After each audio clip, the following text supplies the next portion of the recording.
esse céu, essa luz, essa neblina. General, hoje é um bom dia para mim. Ninguém sabia quem eu era. Ninguém sabia que eu pertencia a uma das mais distintas famílias deste país, que tinha nascido rico, que tinha tido uma educação de príncipe, que possuía vários títulos científicos, que tinha sido capitão de artilharia e que tinha sido vítima da primeira revolução que se fizera no Brasil em 1817 pela independência deste país, em que meu pai fora fuzilado e eu escapei, por milagre, da cadeia da Bahia. 5 o 6 años después, nacía allá, frente al Atlántico, brasileño en Pernambuco, José Ignacio Abreu de Lima.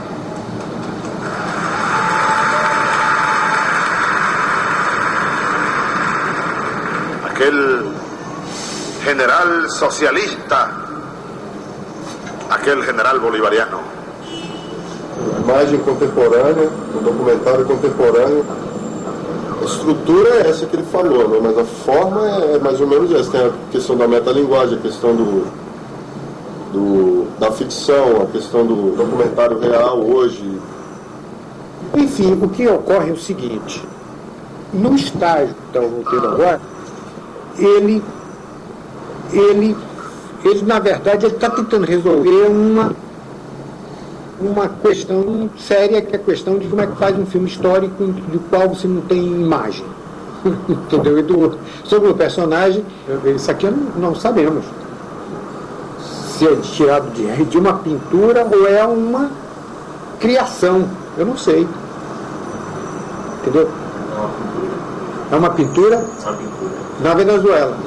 Agora, onde ela está, precisa investigar. Seria uma tela que está no Rio de Janeiro, mas eu não tenho certeza.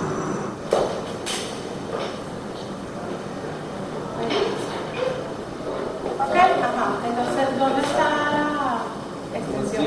Es una batalla. Prácticamente.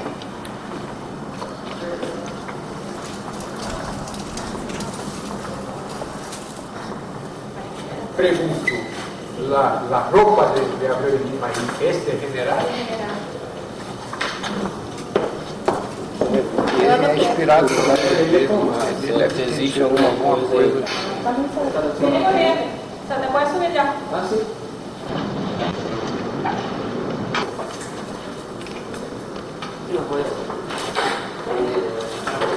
Pero se tramalea, ¿ok? Siempre se mueve.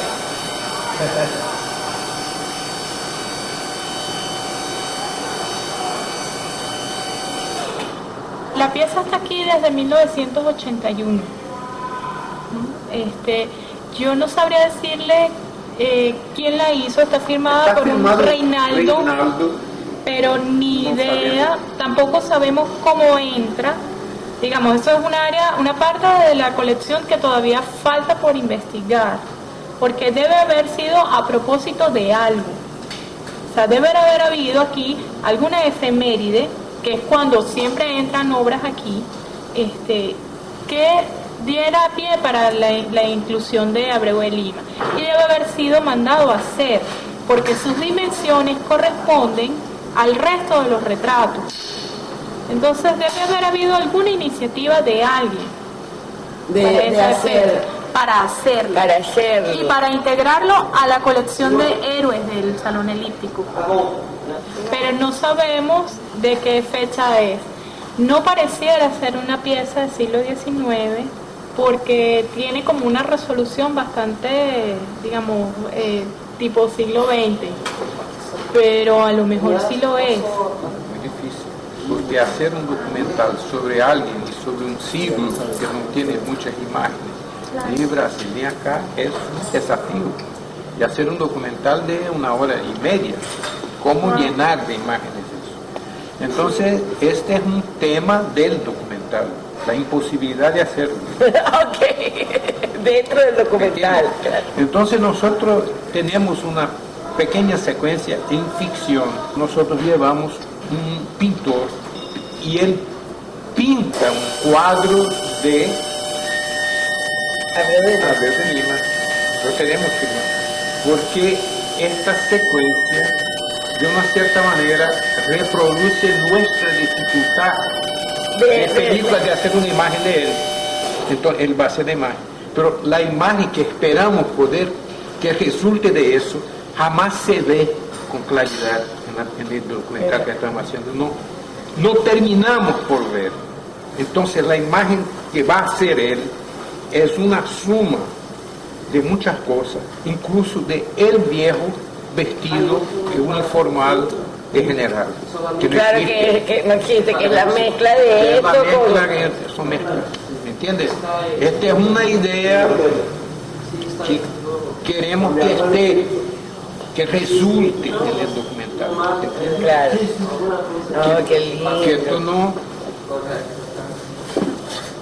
Claro, porque es lo mismo que les pasa Tú no que sabes. la imagen no sabe. Exacto. ¿Cómo vas tú a hacer un retrato de Abreu de Lima? ¿Quién fue Abreu de Lima? Sabemos cosas, pero ¿qué sabemos? No sabemos nada. Claro. Estamos empezando a conocernos. Sí. Es otra cosa. Sí, porque antes no se sabía nada de Abreu de Lima, ni nosotros ni los brasileños.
O primeiro lugar no Brasil onde a Revolução Francesa se transforma num movimento popular é a partir do Seminário de Olinda. Esse aqui foi o seminário do ponto de vista metodológico, intelectual e até ideológico, revolucionário na época. Não é surpresa que tivesse saído daqui tantos padres adeptos da Revolução Francesa, com semelhantes leituras, quando não promovidas oficialmente, pelo menos consentidas oficiosamente, é natural que assim terminasse, né?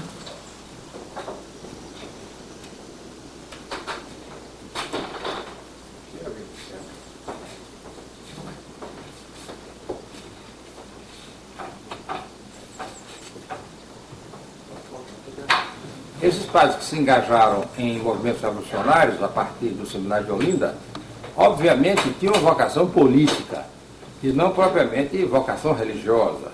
Eles tinham estado aqui, porque não havia no Brasil outro lugar para fazê-lo, e nem todos dispunham de recursos para estudar no exterior, como o caso, por exemplo, do padre Roma, pai do general Abreu de Lima, que foi para a Itália concluir seus estudos. Então, aqui era um centro vocacional de intelectuais, inclusive políticos. E o resultado dessas leituras foi que, e da época, não esqueçamos que estamos em fim do século XVIII, a Revolução Francesa é de 1789, o período de tempo que medeia a Revolução Francesa e a criação do Seminário de Olinda é de apenas 10 anos. Esse seminário aqui é criado 10 anos apenas após a Revolução Francesa, 1799. Então era natural que jovens de origem social, sobretudo classe média baixa ou pobres, empolgados com essa leitura, sem vocação religiosa propriamente dita, resolvessem colocar em prática política revolucionária o que tinham aprendido, sobretudo, com Rousseau. O grande ideólogo revolucionário no Brasil, como também na América Hispânica, foi Rousseau. A leitura básica de Bolívar, de Sucre, de O'Higgins e outros, San Martín e outros libertadores da América Hispânica, a leitura fundamental deles era Rousseau, não era Montesquieu. Montesquieu inspirou sobretudo Santander, que entrou em conflito com Bolívar na América Hispânica, porque Santander queria institucionalizar as independências dos países convertidos revolucionariamente em estados. Mas Bolívar queria a revolução permanente. Abreu Lima no início também acreditou nisso. E essa ideia de revolução permanente é de Rousseau, em última instância. O povo exercendo o poder através da democracia direta, sem mediações institucionais. A defesa de mediações institucionais foi feita, sobretudo, por Montesquieu, inspirando-se no modelo inglês. Montesquieu era muito anglófilo e monarquista. Ele próprio era um barão de la Brede de Montesquieu. O forte hoje chamado do Brum foi construído pelos holandeses no século XVII e ficava à beira-mar. O mar tinha sua praia exatamente onde está esse muro hoje. Quem controlasse as fortalezas do Brum e das 5 Pontas controlava a cidade do Recife, sendo que o comando militar se encontrava aqui, na fortaleza do Brum. Na prática, para uma insurreição triunfar, era preciso alguém com coragem suficiente de tomar de assalto essa fortaleza. Isso aconteceu em 1817 com o capitão Barros Lima, brasileiro, pernambucano e recifense, chamado de Leão Coroado pela sua proverbial coragem. O capitão atravessou com a espada e, portanto, matou o comandante português da guarnição do Recife. Estava tomado forte e aqui começou a Revolução de 1817. Reuniu-se a Junta Revolucionária de 1817 para comemorar com um Te-Deum, um culto de ação de graças, a sua recente vitória.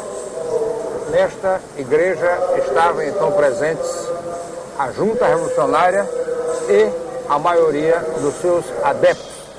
O ponto máximo da Revolução de 1817 ocorreu nesta igreja, porque realmente foi aqui onde, pela única vez, e não apenas pela primeira, pela única vez, reuniu-se o povo do Recife, através dos principais representantes, na presença e na companhia da Junta Revolucionária, composta por 5 membros, dos quais vários sacerdotes católicos.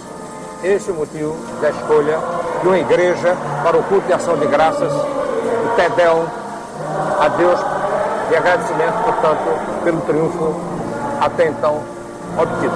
Da junta faziam parte vários sacerdotes, dos quais pelo menos o padre João Ribeiro e o padre Miguelinho, que foi o orador da cerimônia.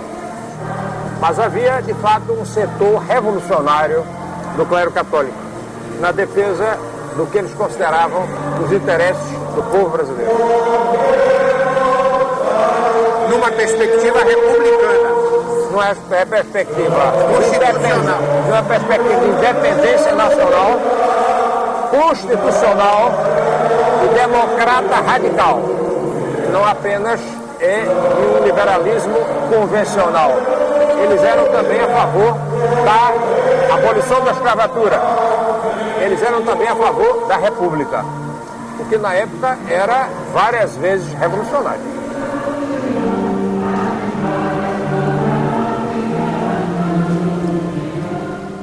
Esta é a igreja da capela do Seminário de Olinda. Do Colégio dos Jesuítas do Seminário de Olinda.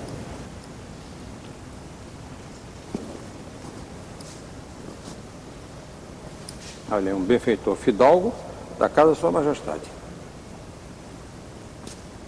Aqui, nesta capela, celebravam-se os ofícios do Colégio Jesuíta.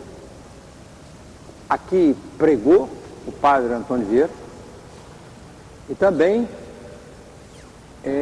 nesse local, oraram durante todo o tempo que foram estudantes, os padres revolucionários de 1817, inclusive o pai do general Abreu Lima, o padre Roma. A história de cada um deles é uma história de edificação, porque de fato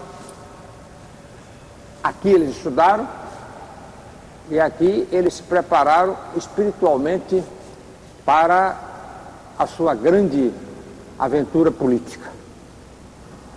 O padre João Ribeiro, o padre Miguelinho, o padre Roma, eles não ficaram só na teoria. Eles partiram para a ação revolucionária, mesmo sabendo que iam perder. E você acha que eles sabiam que iam perder? Você diz isso? Acredito que sim, porque eles eram homens cultos, inteligentes, nascidos aqui, mas eles consideravam a si próprios como profetas, como antecipadores de um movimento inevitável. Tanto assim que 5 anos depois do levantamento deles, houve a independência do Brasil. Mas a independência teria sido possível em 1917? Talvez, mas se houvesse adesão da Bahia, porque não houve. A Bahia recusou a adesão ao padre Roma, que lá foi preso e fuzilado. Miguelinho foi fuzilado no Recife. O padre João Ribeiro suicidou-se. Onde eram os locais de suplício? Geralmente eram nas fortalezas, provavelmente na Fortaleza de 5 Pontos, em cujo oitão externo foi também fuzilado Frei Caneca. Daí tem uma lápide comemorando ou registrando o sacrifício dele em 1924, local onde ele foi fuzilado. Meu pai foi preso ao anoitecer de 26 de março.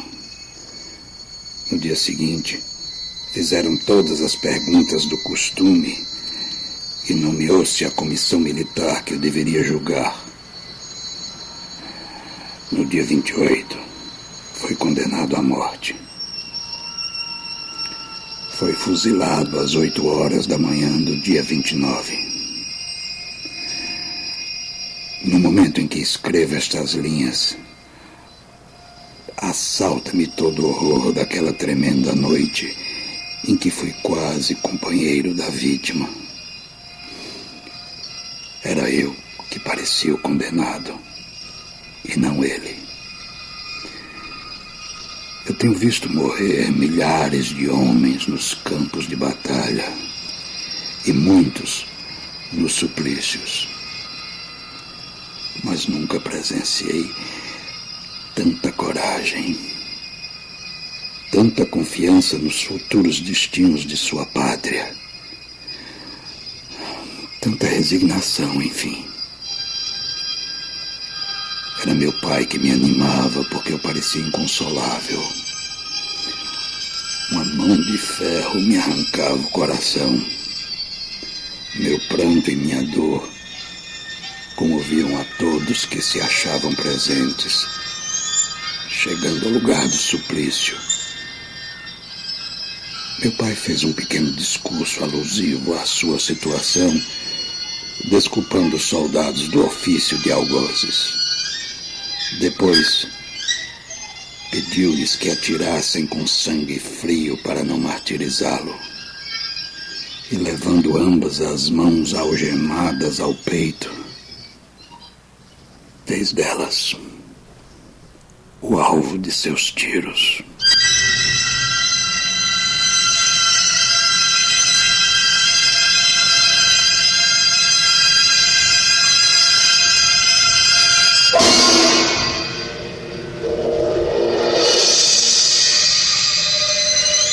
Esse monumento é um monumento de homenagem pelo governo de Pernambuco aos revolucionários de 1817. Por outras palavras, é um monumento construído pelos vencedores aos vencidos, na frente, no parque chamado Campo das Princesas, defronte do Palácio do Governo de Pernambuco. E tem uma citação de Manuel de Oliveira Lima, grande historiador pernambucano, acerca da Revolução de 1817. Que diz? Com a Revolução de 1817 foi que a nação brasileira aprendeu verdadeiramente a combater e a morrer pela liberdade.